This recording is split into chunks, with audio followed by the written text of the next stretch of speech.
Salut tout le monde et bienvenue dans cette vidéo pronostic de NXT TakeOver 25. Je vais faire ça très vite parce que je suis en train de travailler sur la parenthèse que j'ai envie de sortir la semaine prochaine avant de partir au Geek Ferries.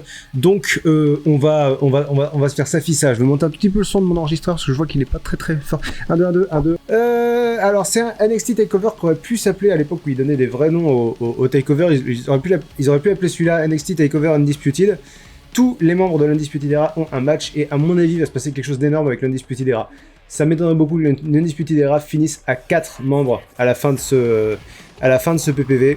Soit qu'ils vont en gagner un, soit qu'ils vont en perdre un, soit il va y avoir une embrouille entre Adam Cole et Roderick Strong, je ne sais pas, mais en tout cas c'est ce qui s'est préparé ces dernières semaines. Je ne sais pas où ça va aller, mais je sens que ça va y avoir le début ou la fin d'une histoire demain, du coup on est vendredi donc c'est demain. Enfin, c'est ce soir quand vous verrez cette vidéo. Matt Riddle contre Roderick Strong dans le seul match qui n'est pas pour un titre de la soirée, c'est ça. Alors, d'après moi, ils ont besoin de faire en sorte que Roderick Strong ait l'air fort au sein de l'Undisputed Era. Pour moi, entre Roderick Strong et Adam Cole, un des deux va gagner, l'autre va perdre. Je pense que Roderick Strong va gagner. Parce qu'il faut qu'il représente une menace au sein de l'Undisputed Era contre Adam Cole. Et je vois plus, pour moi l'histoire est plus intéressante comme ça. Donc plus une victoire de Roderick Strong. Ensuite, Velvet in Dream contre Tyler Breeze. Je vous ai dit on fait vite aujourd'hui. Velvet in Dream contre Tyler Breeze. Alors d'après Triple H, Tyler Breeze serait définitivement serait revenu pour de bon, pour un temps en tout cas, à NXT. Donc je pense que quitte à le faire rester, soit Velvet in Dream gagne, mais pas de façon honnête, et du coup ça justifie une rivalité entre les deux hommes, soit Tyler Breeze gagne et Velvet in Dream va vouloir récupérer son titre. J'irai plus vers une victoire de Tyler Breeze parce que il fait figure de nouveau venu, quoi. Il fait figure de retour, de vétéran qui revient. Ensuite, nous avons le match à l'échelle pour déterminer les titres, les champions par équipe, étant donné que le titre est vacant. Nous avons Oney Lorcan et Danny Burch contre les Street Profits, contre The Undisputed Era, contre les Forgotten Sons. Alors déjà, je vois pas l'Undisputed Era gagner parce que l'Undisputed Era perd tout. Faut que ça aille quelque part, ça veut dire qu'ils peuvent pas gagner pof d'un coup. Voilà. Depuis que Bobby Fish est revenu, Undisputed Era n'arrête pas de perdre. Et pour que ça aille quelque part, il faut que ça continue. Ils peuvent pas changer la narration d'un coup comme ça. C'est peut-être là qu'il va se passer un truc, qu'il y a quelqu'un qui a Roderick Strong ou Adam Cole qui va les trahir, je sais pas.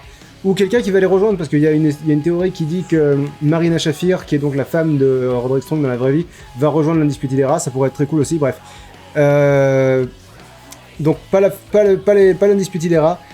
J'hésite entre les Street Profits qui ont été la plus grosse menace aux Viking Raiders quand ils étaient encore champions, ou les Forgotten Sons qu'ils ont poussé vraiment très fort avec en les faisant arriver en finale du Dusty Rhodes Tag Team Classic.